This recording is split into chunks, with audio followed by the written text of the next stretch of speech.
This is your 420 Radio News for Tuesday, September 11th, 2013. I'm Russ Belville. Feds have no viable legal challenge to marijuana legalization, from Forbes magazine. Testifying today at the first congressional hearing on marijuana legalization in Colorado and Washington, Deputy Attorney General James Cole conceded that the Justice Department does not have a solid legal basis on which to challenge those states' new laws. Quote, "It would be a very challenging lawsuit to bring," Cole said the Senate Judiciary Committee, because repealing state penalties for growing, possessing, and selling marijuana does not create a positive conflict with the Controlled Substances Act. Cole argued that the feds might be on firmer ground if they tried to preempt state licensing and regulation of newly legal marijuana businesses.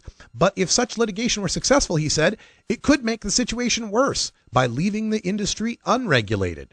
That is why the Justice Department settled on the approach summarized in the memo that Cole issued on August 29th, limiting its enforcement efforts to cases that might implicate 8 federal concerns, including sales to minors, drug driving, and diversion to other states. If Colorado and Washington do not adequately address those issues, he said, quote, "We have reserved quite explicitly the right to go in and preempt at a later date," end quote. He summarized the department's policy as, quote, "trust but verify," end quote. Forbes also notes the change to banking standards. In addition to promising prosecutorial restraint, Cole said the Justice Department is working with federal regulators to allay banks' fears of dealing with marijuana businesses, which often operate on a cash-only basis because financial institutions are reluctant to accept their deposits. Quote, "We agree it is an issue we need to deal with," Cole said in response to a question from Senate Judiciary Committee Chairman Pat Leahy of Vermont. Quote, "There is a public safety concern when businesses have a lot of cash lying around," end quote.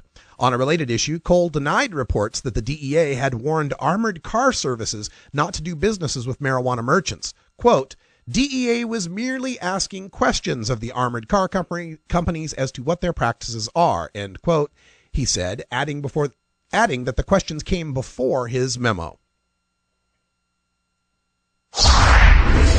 New Jersey law signed allows ill children access to medical marijuana, from CNN.com. Ill children in New Jersey will be able to more easily access edible medical marijuana under a measure signed into law Tuesday by Governor Chris Christie. Qualifying minors in New Jersey will now have a wider variety of treatment options, and the new law will remove the limit on the number of marijuana strains that may be cultivated. San Francisco's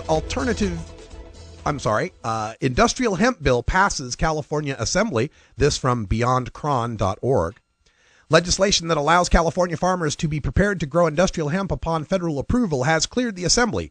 SB 566, authored by Senator Mark Leno, would permit growers in the Golden State to cultivate industrial hemp for the sale of seed, oil, and fiber to manufacturers and businesses that currently rely on international imports for raw hemp products.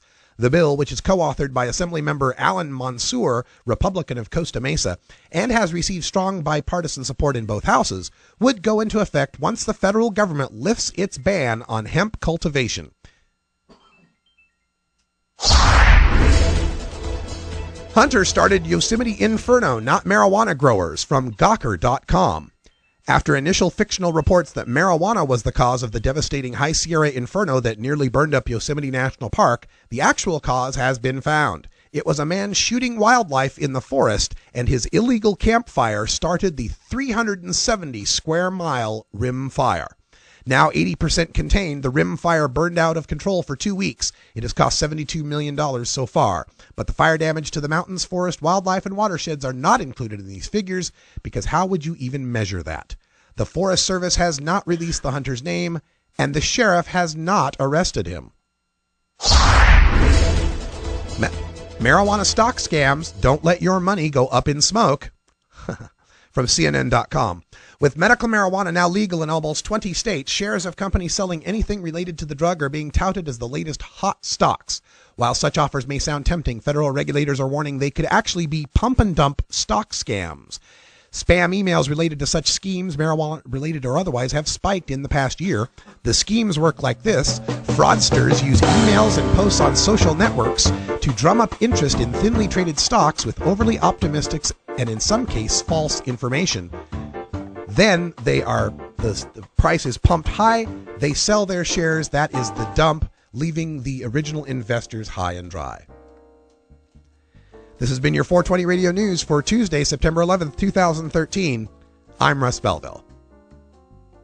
When we come back, we go behind the headlines to take a look at the taxation of recreational marijuana in Washington and Colorado and the possibility that it might not be too high or too low a tax.